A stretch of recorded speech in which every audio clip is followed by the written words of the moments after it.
Oh, it looks like we are ready to go. So let's, without any more delay, let's get on with Game 4.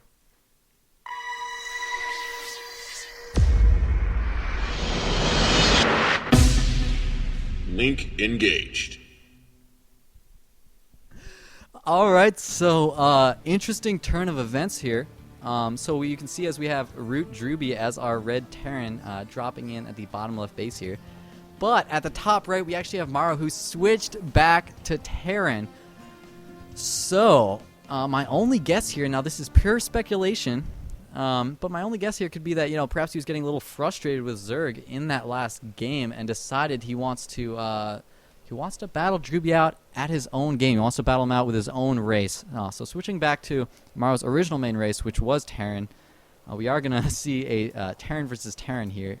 mouzMorroW does not want to throw away these finals for playing a race that he might not be as good at as playing his other race. However, I mean, as far as I'm aware, and I'm not aware, so take this with a grain of salt. As far as I'm aware, mouzMorroW has just been practicing almost exclusively Zerg. So I mean, to go into Terran all of a sudden at this point in a tournament match is a pretty risky thing to do. But I would hope that he has actually been practicing a bunch of Terran with the possibility of needing to change back to Terran in the tournament. Because otherwise we might see Rusty play, and that would of course not be ideal for mouzMorroW. And I would assume at this point that Drewbie, of course, from being able to see in the custom map screen, knows that he is playing against a Terran. And in fact, since he is not walling off, we can assume that it is not any kind of surprise. He knows he is now playing a Terran versus Terran in this finals. So a much earlier scout from mouzMorroW than from Drewbie, which is a little interesting. Usually we of course see these very very exact builds in Terran versus Terran, and both players mirror each other almost down to the second. But instead, it looks like mouzMorroW, not confident that his opponent is going to be going for this very standard build, is instead going to go ahead and scout and make sure that that's exactly what his opponent's doing, and not be caught off guard by any kind of cheese or proxy. He's already down 2-1. If he were to switch to Terran for this game and then lose to some type of cheese, of course, he'd be, I'm sure, extremely upset, as it would look bad on his Terran playing. So I think he just wants to be really safe right here. Whereas Drewbie is pretty confident and has not sent out any scout at all at this point, although he's going to send out that first Marine for that scouting. So we do have both factories started from both players right now. Completely standard at this point. There's the second gas going down for both players.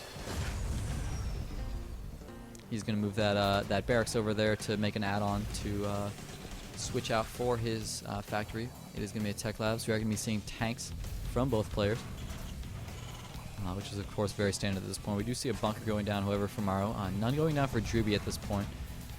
Drewbie seeming very confident in this game. He hasn't been scouting. He's not placing down in a bunker. Really just playing his standard play, not having to worry about what his opponent is really doing in this matchup. Whereas mouzMorroW wants to make sure he's not going to lose to anything cheesy at all. But you have to keep in mind that things like that do make small differences, in that mouzMorroW is of course behind by 100 minerals until he of course salvages that bunker. So that can make a difference. We do have the starport now halfway done for Drewbie and for mouzMorroW as well. So still mirror builds from both players, although we do have a tank started now for mouzMorroW. We don't have any started for Drewbie at the moment. A lot more Marines being produced for Drewbie than we have from mouzMorroW.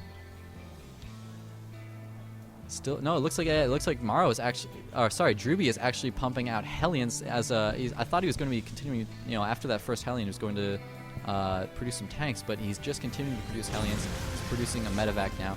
Could see some Hellion drops in this game. Could just be using that medevac to heal his Marines. We did see this build from Drewbie, of course, earlier. In that TVT that we saw in the semifinals, and he goes for this early push with that medevac to heal the Marines and the Hellions, excuse me. But at this natural, we do have a bunker for mouzMorroW and a Raven being started. So and a command center. It looks like he's going for this expansion. So I mean, I don't even know what to say at this point in terms of how this is going to turn out, because Morrow's expanding, so Drewbie of course is going to have a 400 mineral advantage in his army, in theory, if they could be there instantaneously like warp gate units. But on the other hand, Morrow has some higher tech. He's got that Raven coming out, and he's got that bunker defending him. But we do have this medevac coming over here. He's going to just lift up, drop in the main. There's the Raven and tank and Marines coming over. So Marines are going to be able to take out this supply depot. Maybe not. Probably going to have to move back.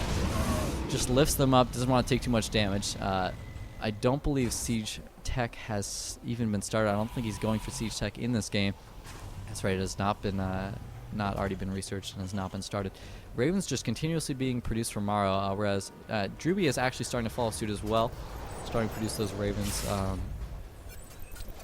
on his own side.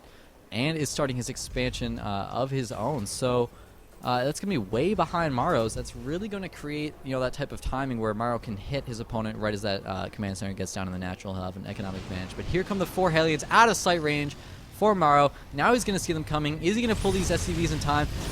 Doesn't look like he's actually attacking with them. Definitely not what you want to do with SCVs. Loses quite a large number of SCVs. If he had hit one more shot with those Hellions right there, he would have killed like 3 more SCVs, but still doing quite a bit of damage there. He does lose two Hellions, but killed probably about I think 6 or so SCVs, maybe less. So I think definitely worth it in that exchange there.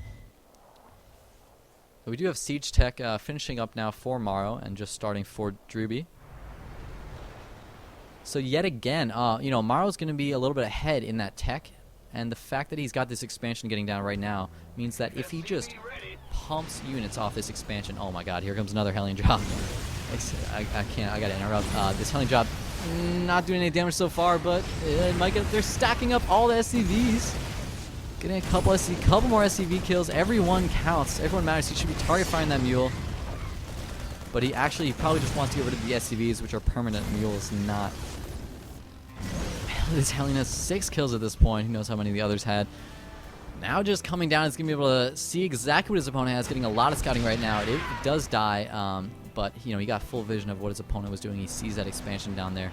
Now if Morrow just masses up an army and basically attack moves off the extra money he's going to have off this natural, he might be able to walk over Drewbie. However, Drewbie was doing a lot of economic damage with those SCVs, so that could have an effect on how well this timing push is going to work out for Morrow. A lot of units come up here, though, but he's walking into a siege mode. He does not want to walk into siege mode of his opponent. Sieging up himself. He has 3 tanks. He has the air dominance here with these 2 Vikings. And this point. Oh my god. Drewbie just suiciding a bunch of Marines there. Clearly did not have them on hold position and made a bit of a blunder. They got attacked. Walked into those siege tanks. And now Morrow is at a huge advantage in army. He's going to go ahead and siege up here, use this air to get himself vision, kill off these enemy tanks, dropping down some auto turrets there to absorb a lot of the damage and deal some damage of their own. So really nice play going on here from Morrow, really abusing this timing here. Drewbie's expansion is now up, but it's so much later than Morrow's that he's not getting enough benefit from it. And he's so far behind an army. Now those Marines did just take a lot of damage from that sieged up tank. He did just lose almost all of his Marines, and here comes some SCVs, but he's still got 2 tanks left and that auto turret doing a lot of damage. Or not doing a lot of damage, but absorbing a lot of damage rather. Wow, and look at all those Marines just appearing from off screen. Really nice macro coming up from Morrow, reinforcing constantly with this army. Marines coming in. Oh, tanks sieging up, but here comes the SCVs.